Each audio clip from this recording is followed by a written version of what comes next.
Hello and welcome to the Gold, Goats, and Guns Market Report for this morning, October 9th, 2024. My name is Tom Luongo. We have a lot to talk about, and we do. Just to make it clear to everybody so that everybody understands what's going on, I appreciate all the well wishes and everything. I really, truly do. I spoke to Larry Johnson last night. I spoke to a couple of other people who are patrons in the area that I know are in the path of the storm, and I'm not going to be here, folks. I'm leaving right after I get done with the market report and finish packing. We'll probably leave here around noon. We're going to go up to visit my nephew in South Carolina, which is about an hour and a half away from Hilton Head, which is where the Mises Institute Summit is happening this weekend, which is where I'll be. So Sophie, Camille, and I are all leaving. Sophie's nephew is going to take care of the house and watch the dogs. We should be fine. We should get nothing more than really a tropical storm where we are. We've weathered worse than that. We weathered worse than that 2 weeks ago. But we're leaving early, not because we're scared of the storm, but because I'm actually scared of the traffic. And I didn't want to drive on Thursday trying to get out of Florida with the insanity that could be happening trying to get over to the East Coast. So I'm just bracketing an extra couple of hours to get up to my nephew in South Carolina, and we'll do that. So that's part number one about the hurricane. Part number two is I want you to take a really good, hard look at that picture. This is a small hurricane. Okay, good. That's the good news about Cat 5 hurricanes. They're generally very small and tight storms. I want you to think about the sincere amount of energy measured in ergs or joules or whatever you watts that encompasses that storm, that's contained in that storm. And then I want you to seriously consider and think about the ability of our paymasters, our overlords, to create these things. HAARP is bullshit. If you've ever seen the pictures of what HAARP is, you know it's bullshit. Have they attempted weather modification? Of course. Have they done cloud seeding? Yes. Have they created monsoons in Vietnam to fight the Viet Cong going back 45 years ago? Yes. Seeding clouds of particulate matter is not particularly difficult. It's ancient technology. Little barium, little aluminum, little barium sulfate, little aluminum sulfate. You know, you're just creating particles in the air for the water to glom onto and create particle stimulated nucleation. This is a well-known and understood physical phenomenon. It's the basis, frankly, of 99% of metallurgy and everything else that goes on. For the same reasons we don't believe in global warming, that cows can't fart in Arkansas and cause a hurricane in China, the whole butterfly effect thing, all of that, it's all bullshit. It's not all bullshit, but it's 99.9% bullshit. Yes, I understand chaos math rudimentarily. I understand all of these things. I'm telling you, Ben Davidson is correct on this. This is them fronting omnipotence and making you crazy to think that they can manipulate the weather and that they're possessed by aliens with this technology. And if they are, fine. There's not a fucking thing we can do about it. I would believe alien technology over HAARP every day of the week and twice on Sunday. This is yet another demoralization. This is literally the Dunning-Kruger effect as weaponized demoralization. I'm going to say that again. This is the Dunning-Kruger effect as weaponized demoralization. They are using your anxiety against you, your inquisition and your knowledge and your desire to figure out what it is they're trying to do, and they're using it against you in the worst and most cynical psyop I've ever fucking seen.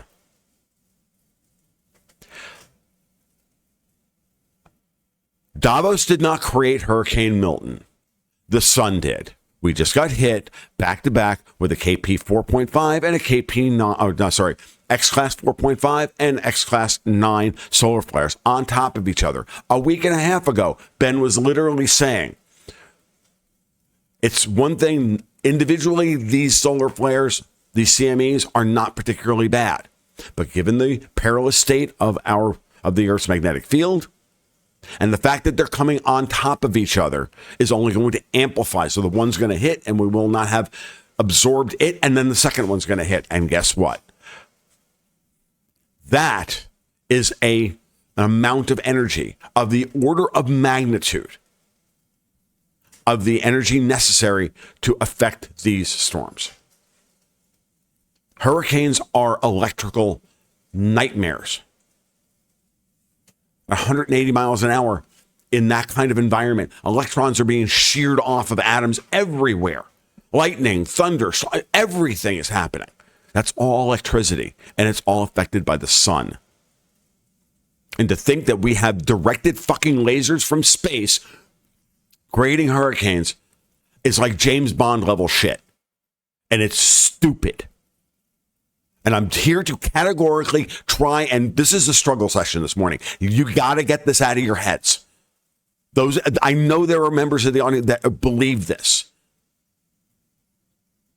Because you can't cope with the fact that it's just random chaos. And I get it. We need to have we're humans. We need to have a reason for everything. The timing, I know there are no coincidences in geopolitics. Yes, that doesn't mean that there are no coincidences in meteorology. Literally, after Helene was gone, Dexter, who lives in South Florida and is something of a hurricane obsessive, texted me on a regular basis, watching the rest of the Gulf for another storm to occur. Because it's very normal for a second storm or third storm to occur like this. It's very normal. It's not very normal for that second storm to also turn into a Cat 5. We get a tropical depression, we get another tropical storm, we get some weird thing, we may get a weaker hurricane that happens after it. It happens all the time. And the people out there fear porning you into believing that that's not normal are literally doing unintentionally carrying the water of Evil Corp Central, or they work for Evil Corp Central. I'm dead serious. I'm not kidding. I'm the most conspiratorially minded person I know, and this is bullshit. If they can do this, why should we even fucking care? Smoke them if you got them, folks. None of this matters. Please unsubscribe. You've got better things to do with your life than this, because your life is going to be over soon because they're going to kill you. That is the only end state of that inquisition. And I don't give a fuck about the left brains in the audience right now sitting around going, no, it could easily be true. I literally had to talk 3 people off the ledge about this shit last night. And I'm over it. It's just chaos.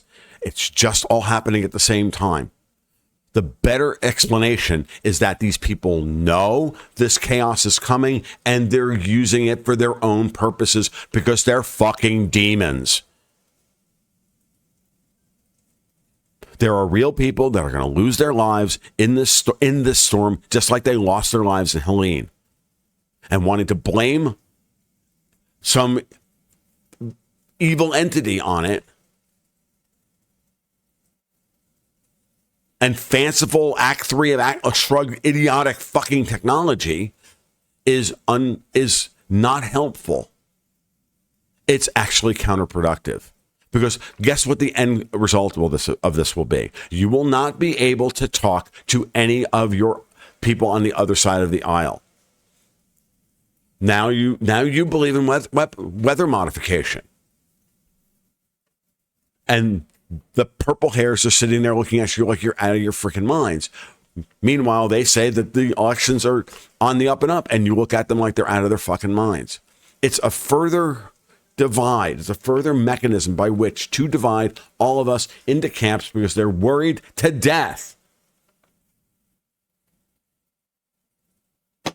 that we will finally get together and go, you know what? It's them. They turned HARP on once.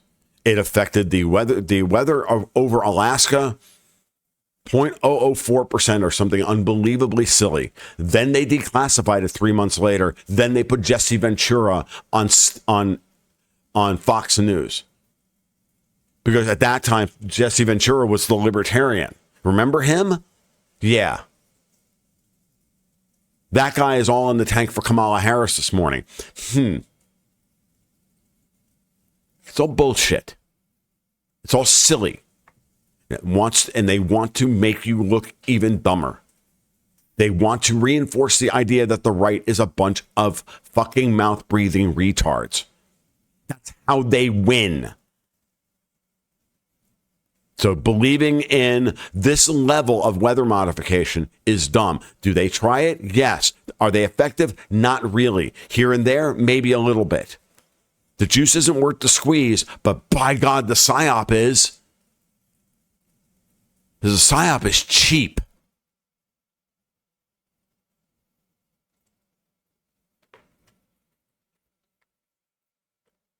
I mean, seriously, folks, you might as well just go right to fucking flat Earth.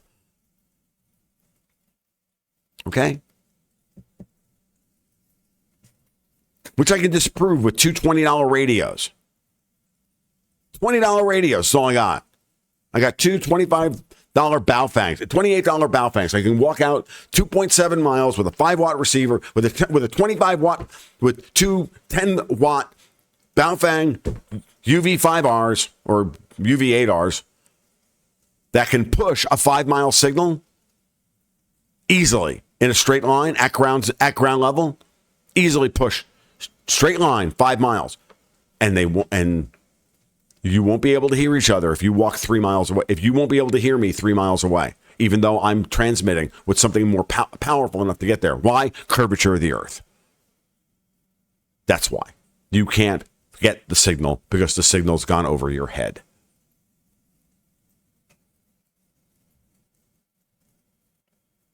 Hurricanes are a storm sink. They're an energy sink for solar storms. If you think of them that way, that's what they are. They're just circuits. Sucking up and directing the energy towards the ground that's coming in from space. That makes sense. Occam's fucking razor.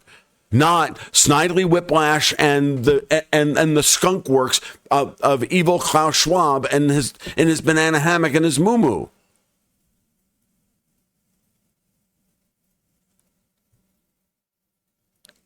So stop it. Take a deep breath. Go pet your dog.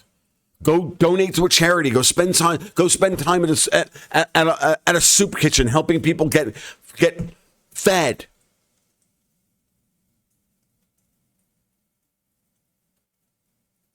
I've seen it all over our Slack. I've seen it everywhere. It's insane.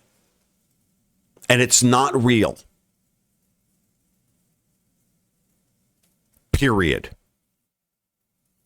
I'm your conspiracy theory immune system. That's not real. It's an order of magnitude problem.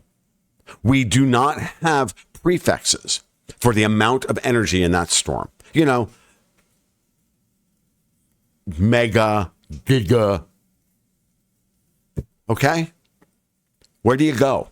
I know all of them in the back. I know all of them down to 10 to the minus 21, right?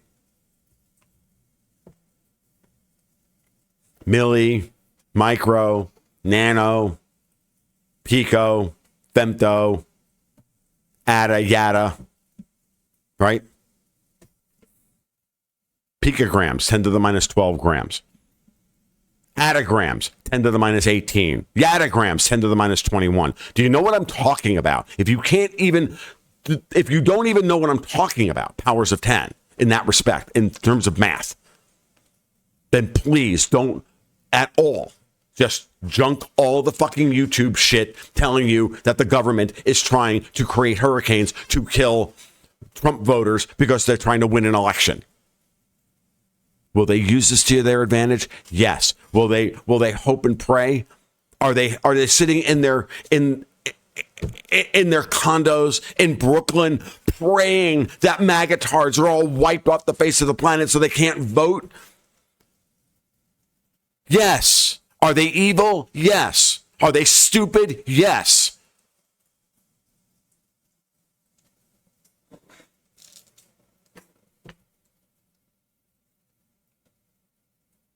That's my opening rant for this morning. Everything else doesn't freaking matter.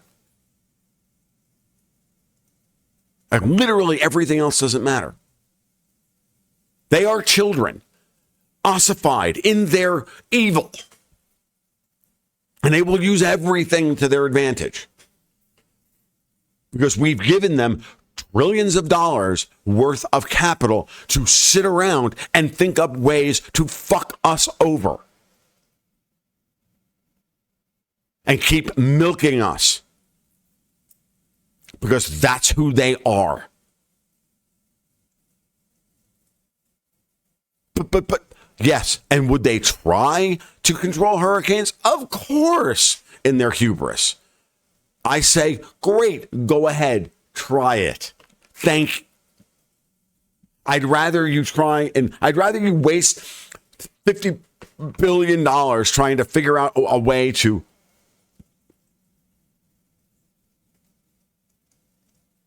control a hurricane, then you use that $50 billion to build more nukes. I mean, if we're going to piss the fucking money away, at least let's piss it away on something that's not going to kill anyone. I mean, seriously, all the patents, by the way, all not defended. Like, there's lots of patents out there, folks, of a lot of useless shit. The patent office is a literal library of bad ideas. Just because something got a patent doesn't mean it's anything. It's a patent. You own that. Good luck with it. Jesus. I mean, this is the kind of shit that literally drives me up a freaking wall. And when I see it in the geopolitical realm, it drives me up the same wall. Why I gave up for Lent, people like all the ones I can always complain about. Why I look very skeptically at people like Alex Jones. I love Alex, but I don't trust Alex.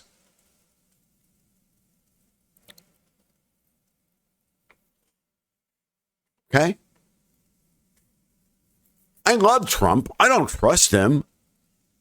Like, I love the guy. I think he's fucking awesome. I don't trust that he's actually going to do what I want him to do. I can hold those two things together in my head. I can see people from multiple perspectives. That's not difficult. Well, the government has a lot of power, but they don't have and they would like to control the weather, but they can't. Because they're about 7 or 8 orders of magnitude off in the ability to generate energy necessary to do a fucking thing about this storm. Just like a cow farting in Arkansas didn't cause global warming, a plane flying over a hurricane and dumping a little aluminum oxide into it or aluminum sulfate into it didn't cause Hurricane Milton. Sorry, not buying it. Call me a Luddite. Thanks. I don't care. This rant is a mirror.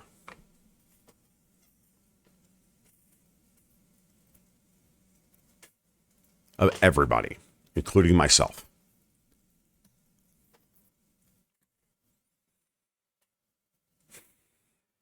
Gold. They're going to gun for the 26. They're going to gun for this level right here, which to create the 2-bar reversal to end the uptrend. It's happening this morning. All across the commodity space. gold, silver, already in reversal territory. Okay. They are going to demoralize you at every turn. You're not going to ever be comfortable or feel happy. Why? Because they still have power. And every bit of anxiety that you feel is not generated by them. Don't give them more agency than they deserve. Okay? They don't deserve it. They don't deserve your life. They don't deserve that. You're better than that. When I see people, literally, when I have a dog. Her name is Ginny. I've talked about Ginny before. Ginny's a little crazy. Ginny has seizures. She's a little rat terrier. She's about 10 years old. And she lives in a constant state of anxiety and fear. So much so, the poor dog can barely function. I love Ginny. The older I've gotten, the more I love Ginny even more. Because when I can finally break through all the fear and I can get her to finally calm down, she's a lovely little dog. I don't take her fear of me anymore as a rejection of me. I see it as, because I've never raised my hand to the dog. I've barely ever talked mean to her. She's just one of these. She's just an animal that has been hurt. And she was hurt by the other large dogs in our field. And when we were not in a position to police that properly, Ginny is a mess. As she gets older and she starts to calm down a little bit, I work with her every single day. And every once in a while, I see her try to smile. Every once in a while, I see her cough, which gets a little bit of nervousness out of her.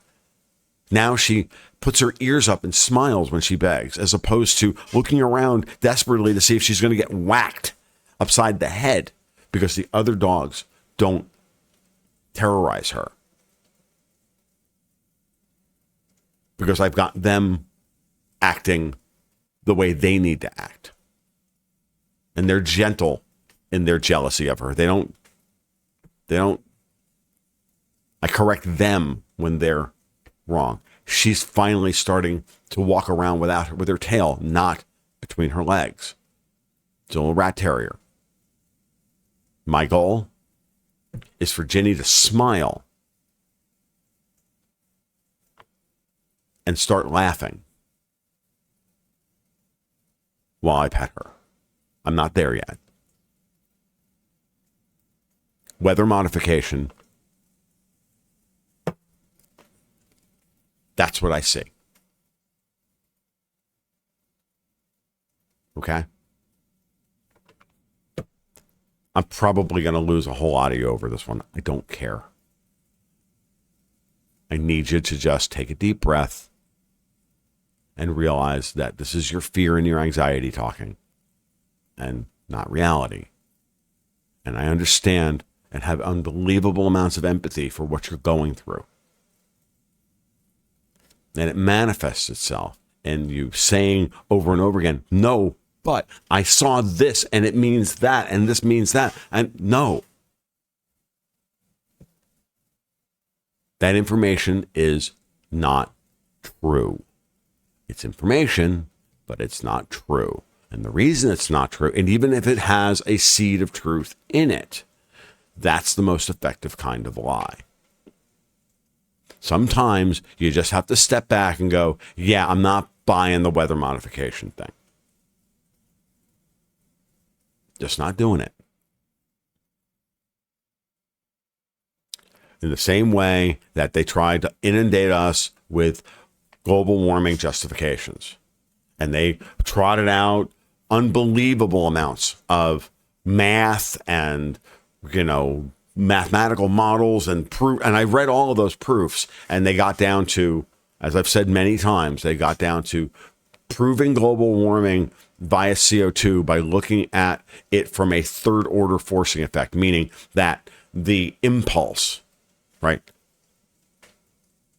function First derivative is velocity, rate of change. The rate of change is the acceleration, and the rate of change of acceleration is called impulse. So third derivative, meaning a third order effect, or a fourth, or in effect, a third or fourth order effect.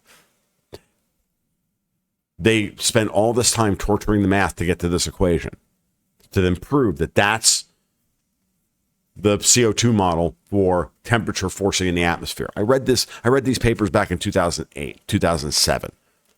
And I looked, and I just stopped, and after spending 3 or 4 hours while I was jockeying an SEM, scanning electron microscope, which I've spent hundreds of hours in front of a scanning electron microscope and inductively coupled argon plasma atomic emission spectrophotometer. I've done unbelievable levels of fucking metallurgy and science, folks.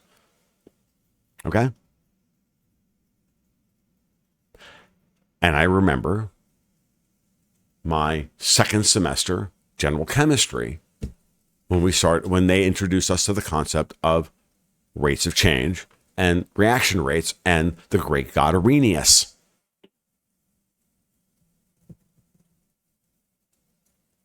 And Microsoft spelled it right, so you can go look him up. And if you read about the Arrhenius equation for the rates of chemical reactions, you'll realize that 99% of all chemical reactions are a first order effect, meaning they vary, the rate of the chemical reaction varies with effectively 1 over the temperature.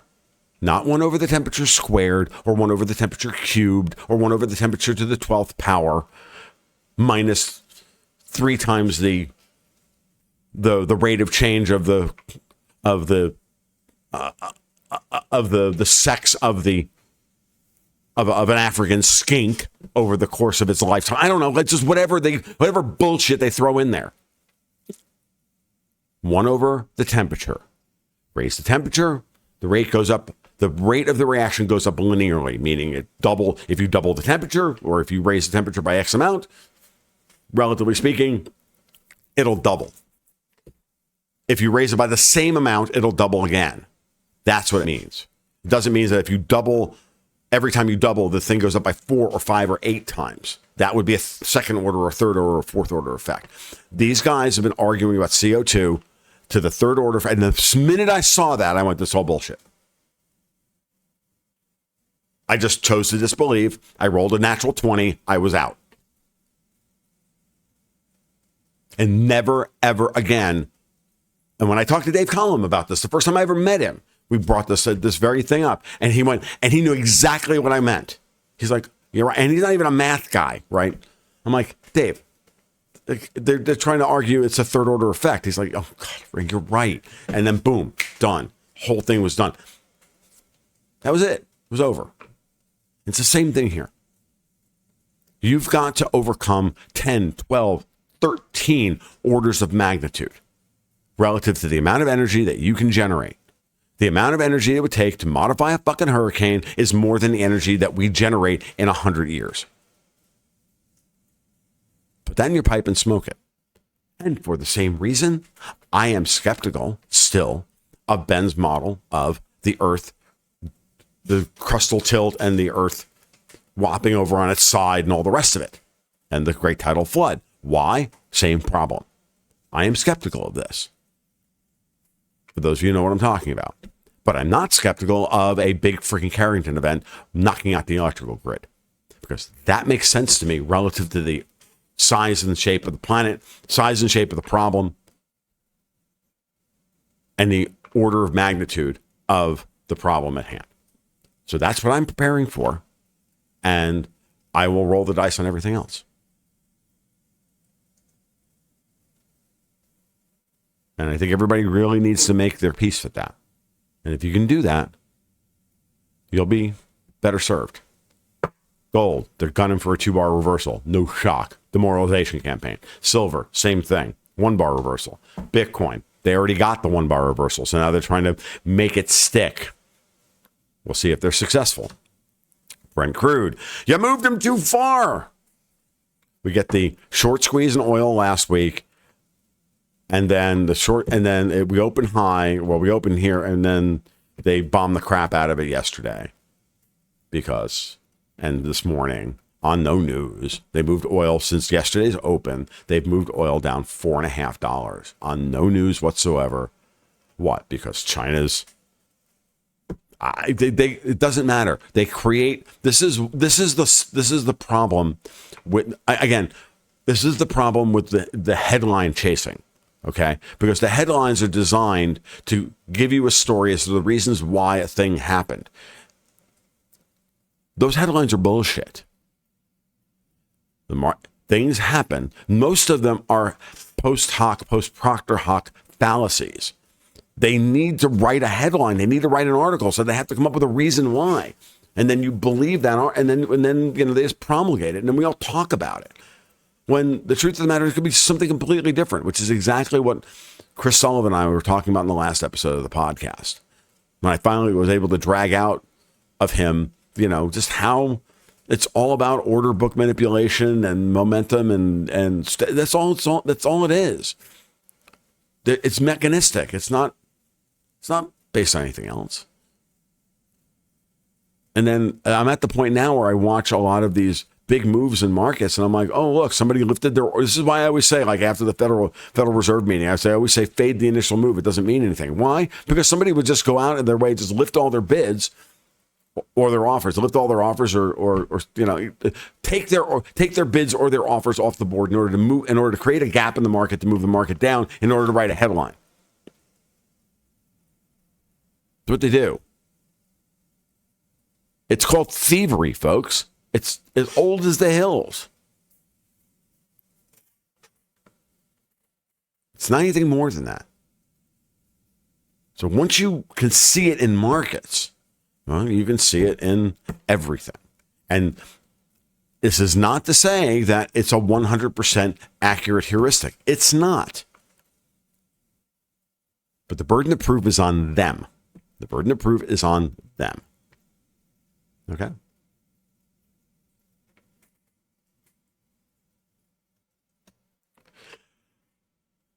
Speaking of the burden of proof being on them, great article on Zero Hedge this morning.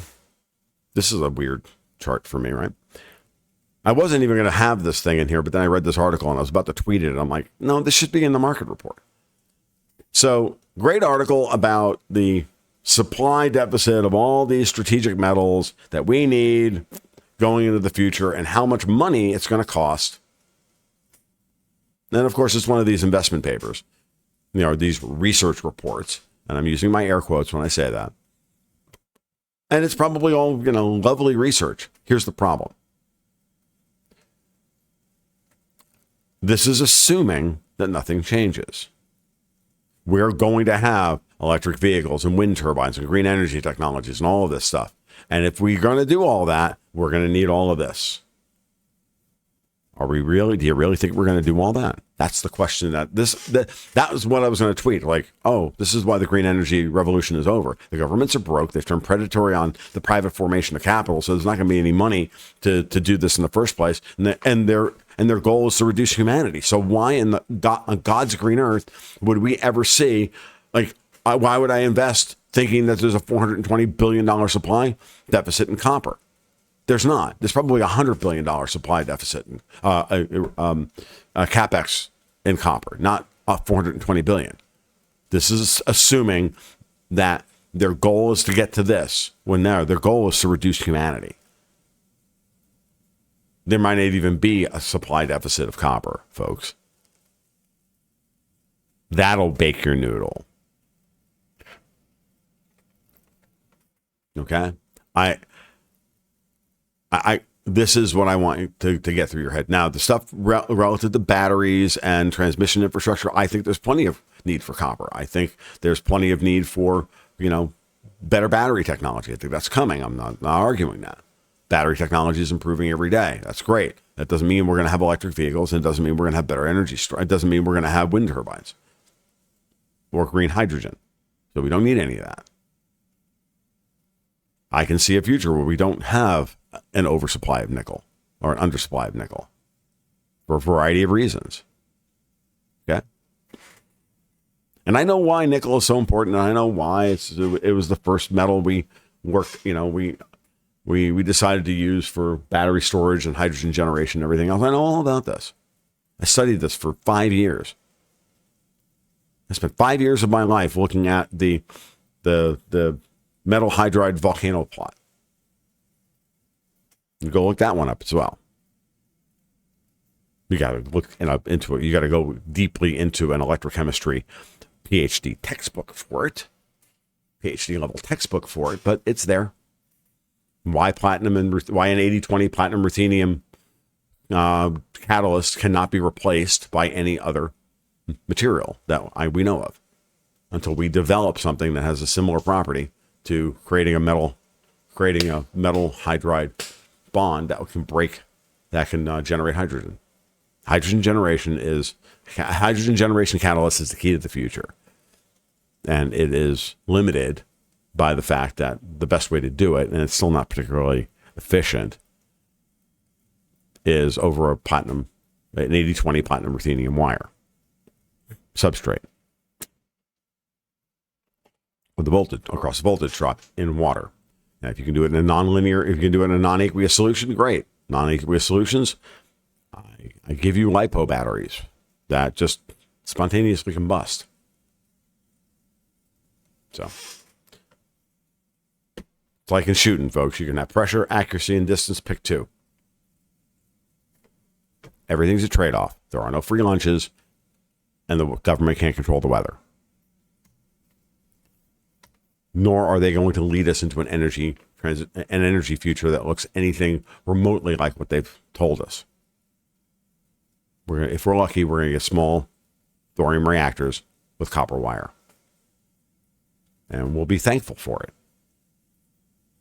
as we should be thankful for what we have today. Christine Lagarde is sitting on German bond yields in a way that I have not seen in the 3 years where we've been looking at this. It's very important. Go look at the lower left, right-hand corner of your screen. I know my left and my right. That's incredibly important. She is sitting on the the German 10-year below 2.25% and desperately trying to hold onto that level, and she's sacrificing the euro to do it. You got to run out of money eventually, because with the whole Joe Biden sabotaging Kamala Harris thing, like, that's real, folks. Janet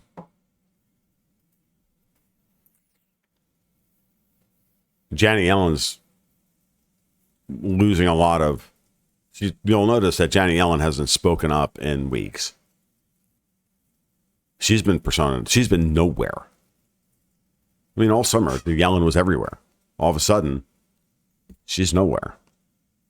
And markets are moving against her. Look at these spreads here. Look how much they've tightened in the belly of the curve where Yellen was spending the most of her energy. It's working against her now. The silver futures curve has moved out to 3.4%. It's moved 40 basis points in less than a week out in December 2025. The terminal rate, that's the terminal rate price right now in December 2025. U.S. dollar index is threatening 103. The euro is falling down. The yuan has weakened slightly. The yen is weakening again, meaning we should expect the BOJ to intervene again. The British pound is falling out of bed. They have moved the U.S.-German 10-year spread. I always forget to update this one after I make the chart, and I never update the note. It's like 1.85%. It's insane. It had a high of 1.92% yesterday. Japanese government bond has moved up to 93 basis points. It's threatening the upper limit, right? Meaning the BOJ is going to have to make a decision. Again, we're seeing the yen and the JGB at levels at which the BOJ has got to make a move. Copper, now they're trying to sell the deflation trade again. That's why oil's down, that's why silver's down, that's why copper's down, $4.38 a pound. And gasoline futures back over $2 a gallon. But still, and higher than September's close. So let's watch to see if we close above $1.93 on gasoline at the end of October. If so, we'll probably see an uptick in inflation 4 months away, 4 months from now. That's where we are. But inflation is going to be tamed until they try and coronate Queen Kamala or burn the entire global economy down, which they're also trying to do at the same time. And the Dow Jones. The Dow opened up strong this morning. I started to put this chart together at 20 after 9, and then I filibustered around and made another chart, and then I came back and I got to update it with the Dow open, because I never really like to do this before the Dow open, because then the Europe has been trading all night. It's still Europe's had 5 hours of trade. The Nikkei is closed its third day of trading, and the Dow's only moved 2 days. So it's just a way of kind of trying to normalize the data a little bit, right? You're taking a snapshot in time of what's going on. I could just go back and just ignore the Wednesday trading, but I never like to do that. So, because it's always interesting to see what's happening in the moment. Is the Dow, are the Dow futures up while the DAX is selling off? Well, that's interesting, that kind of thing. So,